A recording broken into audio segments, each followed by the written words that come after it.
അവിടെ മന്ത്രിമാരല്ല പ്രതികള്, അവിടെ ഉദ്യോഗസ്ഥരാ. ഞാൻ മനസ്സിലാക്കുന്ന രാഷ്ട്രീയക്കാര് ഏത് പാർട്ടിക്കാരായാലും ഈ വിഷയത്തിൽ തൽപരരാണ്. രണ്ട് കാരണം കൊണ്ട്. ഒന്ന്, അവർക്ക് ഇതിലൊക്കെ ഒരു താല്പര്യം ഉണ്ട് എന്നുള്ളത്, അത് ഞാനത് ചെയ്തെന്ന് പറയാം. രണ്ട്, അവർക്ക് ഇതൊരു ബെനിഫിറ്റാണ്. ഞാനൊരു സ്പെഷ്യൽ കാര്യം ചെയ്തു എന്നുള്ള അവർ എന്തോ ആട്ടെ. നെഗറ്റീവ് സൈഡ് ഒന്നും പറയണ്ട.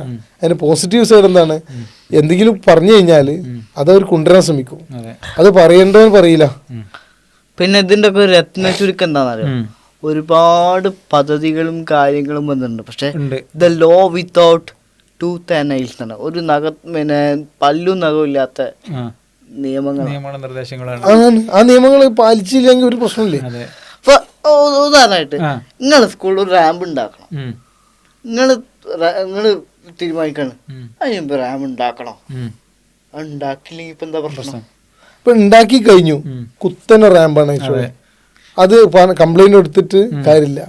റാമ്പിന് 10 ഡിഗ്രി ചെരിവ് പാടും. അത് വളരെ സയന്റിഫിക് ആണ്.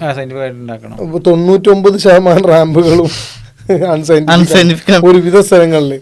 അതിന് കാരണം എന്താണ്, അത് കൺസൾട്ട് ചെയ്യേണ്ടവനെ കൺസൾട്ട് ചെയ്യാതെ ആ സാധനമാണ് നടത്തുക എന്നല്ലേ ഉള്ളൂ. നിയമം നടപ്പിലാക്കാണ്.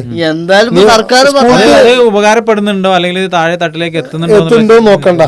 അപ്പൊ ഉപകാരപ്പെട്ടില്ല എന്നുണ്ടെങ്കിൽ അതിന് ആക്ഷൻ വേണം. ആക്ഷൻ എടുക്കൂല. അപ്പൊ അതവൻ പറയാം